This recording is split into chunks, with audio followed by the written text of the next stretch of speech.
Hi Aquarius, welcome and this is your reading. Love reading tayo ngayon, so be open-minded po. Hindi po halos lahat makaresonate. Thank you nga po pala sa mga nagsusubscribe, sa mga bumabalik, maraming po salamat.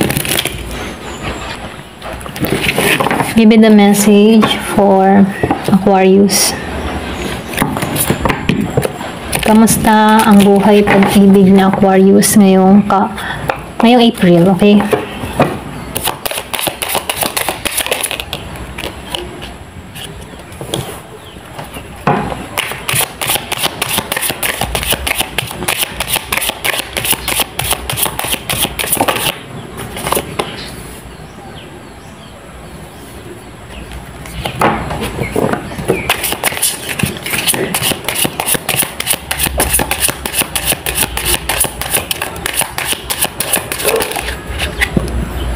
So, meron nasasaktan.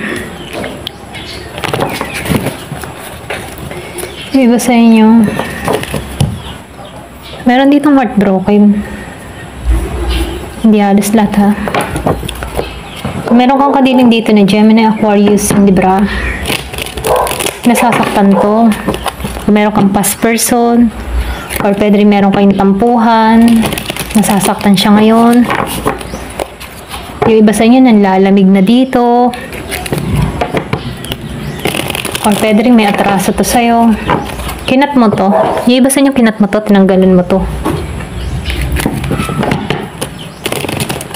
Kumbaga nag-final ka na dito na wala nang bagong simula dito. Yung iba sa inyo kinat mo na to. Meron ditong separation na nangyari. Wala ka ng lakas ng loob para harapin tong tao na to. Yung iba sa inyo, matapang, yung isa, hindi. Okay? So, nakikita ko dito, kinat mo na to, at itong tao nito, wala siyang wala siyang lakas na harapin ka dito. Ganun yung nakikita kong energy. So, meron kang kadiling na Gemini, Aquarius, and Libra. Or pwede rin ikaw yung nasasaktan dito. Okay? So, piliin yung energy nyo. Kung energy mo to, okay? Hindi halos lahat ng Aquarius, pare-pareho ka ng energy.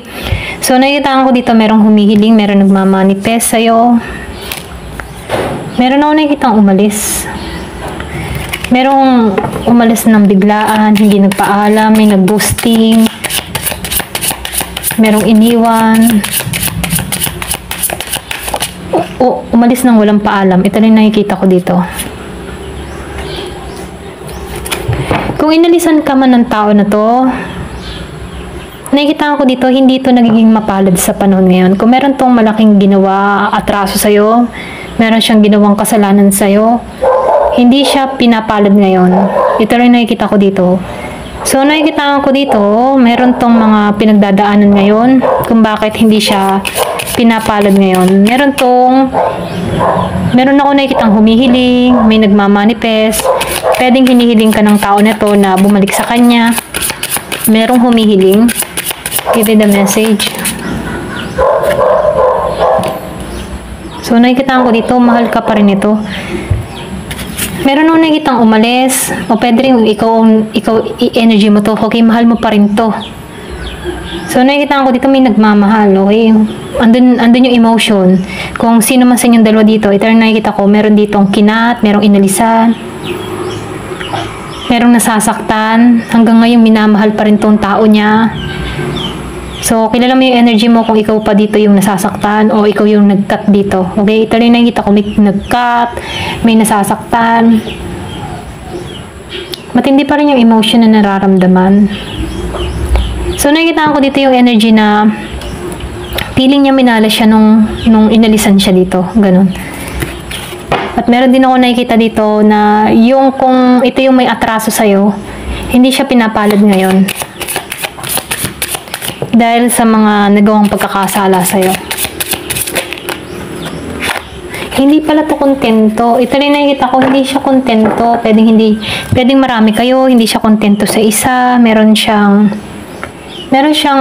yung bang tipo na merong pumukaw sa kanya ng ibang atensyon, or pwede rin sabihin na hindi siya kontento dahil hindi mo maibigay yung pangangailangan ng tao na to. Meron ako nakikitang involved na pera. Ayan. So, nakikita ko dito, hindi nagpatuloy. So, nakita ko dito, merong dinaya, niloko, hindi naging kontento, naghanap pa ng iba, ganon. Pero yung nahanap niya dito, lalo siyang napahamak. So, lumalabas madamot to. Madamot siya. Nagitong madamot sa koneksyon, naging madamot sa'yo. Meron ako nakita dito na yung matibong hindi siya open sa'yo. Kung ikaw man yung pinagloko dito, hindi siya naging open sa'yo. Nagitong madamot sa'yo. Masyadong cold. Hindi niya iniisip yung emotion mo. Minahal mo to, pero naging siyang cold dito. Kinat ka ng tao na to, nasaktan ka dito. Pero ganun pa man, nakikita ko dito, bumangon ka muli dito, okay? Kasi itong tao ito hindi kontento. Yung iba sa yung past person mo to. Bago pa lang to. Sariwa pa. So, may nag-iintay. Nakikita ko dito, meron nag-iintay. Kung nakikita mo ang 11, 11, 2, 2, 2, 4, 4, 4, meron ako nakikita dito nag-iintay. Pwede nag-iintay siya maghilom or iniintay pa rin niya yung tao niya dito. O nag-iintay siya ng manifest niya. Kailan gagana. Okay?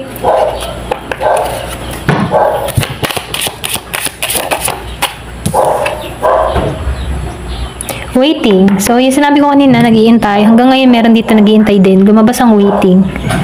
May pag-iintay na ginagawa.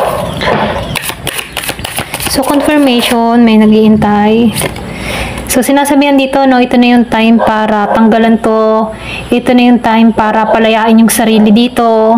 Kasi, nakikitaan ko dito, hindi ka naging matibay yung pundisyon mo dito. Kung ikaw man ay napagloko dito, at nasaktan ka dito, ito na yung time para iwanan to. Ayan. Kalisan to. So, nakikita ko dito, yung iba sa inyo makaka-recover ka. Or pwede rin sabihin, may babalik mo muli yung sarili mo, may babalik mo muli yung confident mo, may babalik mo muli yung katatagan mo.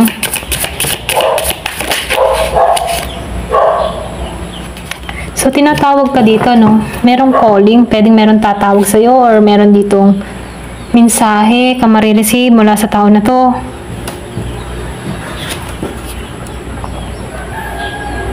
Nakikita ko dito, ikaw yung tipo ng tao na talagang pag ginusto mo, talagang andun yung dibdiban para sa connection na to.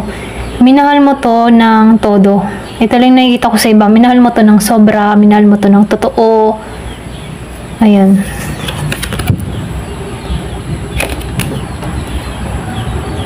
So, nakikita ko dito, merong makakabawi muli. Merong makakausad.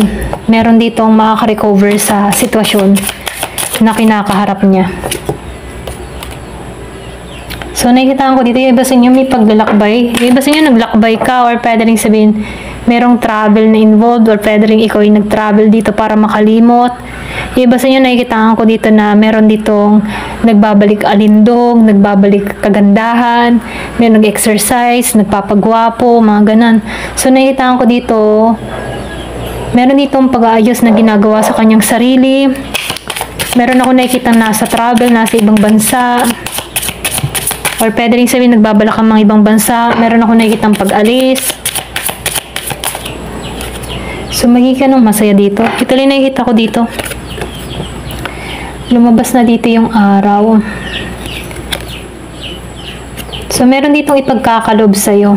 Sinasabihan ka dito, kung ano man yung nawala sa'yo, may ipagkakalob sa'yo, may ibibigay sa'yo. Hindi ito naging yung parang panandalian lang connection to. Ito rin nakita ko, naging panandalian lang to. Hindi nagtagal. Pero ganun pa man, meron ditong ipagkakalob sa'yo. Merong ibibigay sa'yo.